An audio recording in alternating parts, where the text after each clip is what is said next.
Okay, hi again, everybody. This is the third in a set of 4 tutorials I'm going to put together for assignment M2A1, modeling landscape structures in SketchUp. This one should be a little shorter than the first two, and I think I'll wait on the fourth one. I'm not going to have time to get it done today, but we have time in class on Tuesday to cover this, so I can put that together Monday or Tuesday after class, or so you'll have that. But anyway, the last one is the deck structure and the umbrella table and chairs, which is pretty straightforward. This one's not too complicated either, so it should be a little bit shorter. So this is the area where you're supposed to put a walkway with kind of serpentine seating walls and some planters. So these three bigger circles here are just to give you a place to start to create some curvilinear forms, and I'll show you my interpretation of that. You can decide how you want to create that. I'm not asking you to do it exactly the way I'm doing it. You can create your own shape if you want, just some kind of curvilinear form, and we're going to put seat walls around the outside of that on both sides. So because the walls will kind of get in the way of modeling the planters, I'm going to start with the planters first. And these are planters. That's what the smaller circles represent. Now, you could just pull those up and extrude them into 3D space, but that's not exactly the best way to do it because you're limited in the form. So, and for this exercise, I want you to actually use the Follow Me tool using the kind of lathe method with the vertical axis. So we can start the same way. Double click on one of these circles, right click, make it a group, double click on the group and get in there. And the key to doing this, other than your own creativity, is to come in here and find the center of the circle with the pencil or the line tool, and then come out here and make sure you're snapping to an endpoint. So once you get that done, hit escape or space bar and drop out of that. So if you line that up with one of the major axes, like the red axes, and hit the corner, it just will revolve a little bit better. So I'm going to take this then and go up and kind of decide how tall I want this. So up the blue axis, that's only a foot. I'm going to make this, maybe I'll make it 2'6". Then I'm going to go across, and you can see it snapping to down below. It's in the inference, and that's what you want to happen. You want to have this nice planar surface that goes from the center to an endpoint at one of the edges. From here, excuse me, it's kind of up to you what you want to do. You could come in here and do a little reveal.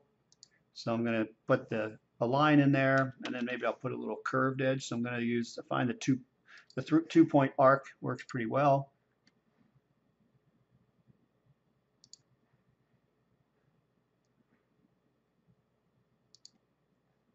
So that's kind of tangent there. Then I could go up a little farther and maybe do another 2-point arc.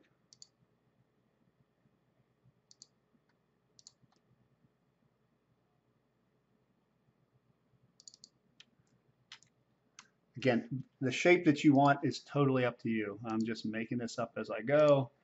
And then maybe I pull down here. We go back to our arc.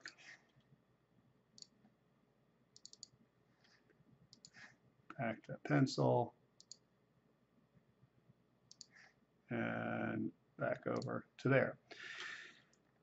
So we always want to come back and connect to the edge. I'm going to use my eraser to delete the extra pieces to create the profile.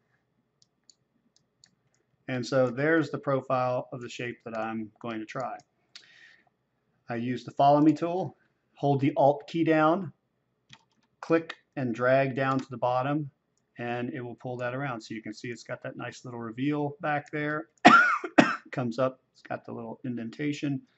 And if you decide you don't have to have this coming down too far, if you decide you want it down farther, you can always push that down from inside, have a little more room for the plants to sit down in. Okay, so that's the basic process, pretty straightforward. And then once you're done, you can come in here and get that circle and just delete it out of there. If it loses that section, once we get back out of here, it's going to be filled back in once you return to this area. Okay, so use a different unique profile for each of these, and you can make them different heights and different sizes. Just get a little practice at using the Follow Me tool to lathe shapes around a vertical axis. So the circle gives you that complete rotation, so you get circular forms out of it. Now, putting the paving in is really a matter of using the 2-point arc again and just going between these circles. That's kind of the idea. So if I come back here, I can come over here and connect to that edge there. I can come off of here, connect to that edge.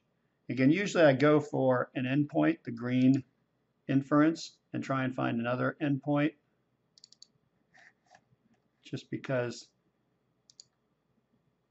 So I'm going to connect in close to where the steps of the deck are going to come out.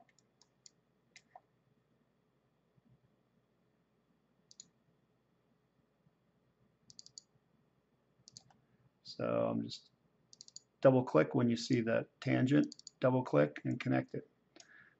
And this one I can come off of the same point.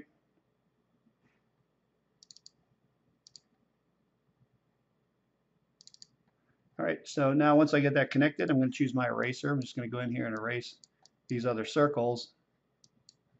Excuse me. And so there's my paving area. All right, it opens up to where the gazebo is, opens up to where the deck is, and you can finish connecting these things also. So that's just a paving area, but what I want to do is create a low seat wall around here and around this edge. So that's where I can use the offset. So I'm going to select these lines. I'll just do this one, and then you can practice the same on the other one. If you accidentally select the surface, just shift click it again. So I've got that selected. Use the offset. I'm going to pull that out maybe a foot.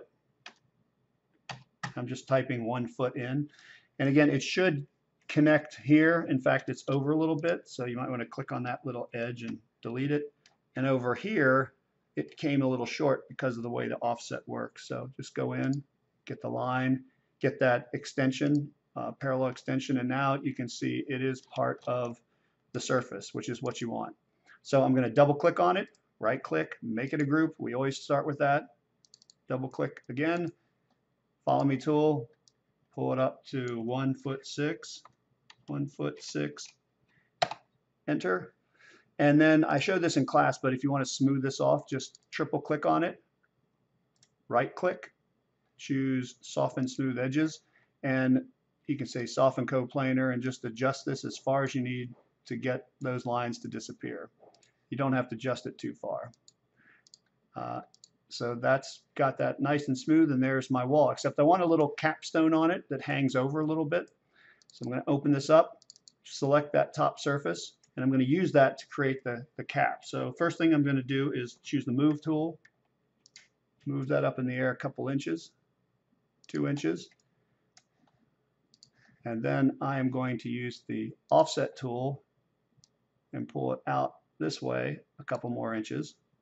And now, since it's still, the original is still selected, I'm going to hold the shift key down, get the selection tool, deselect that, and then hit delete and just delete those extra lines out there. So now I have a nice cap.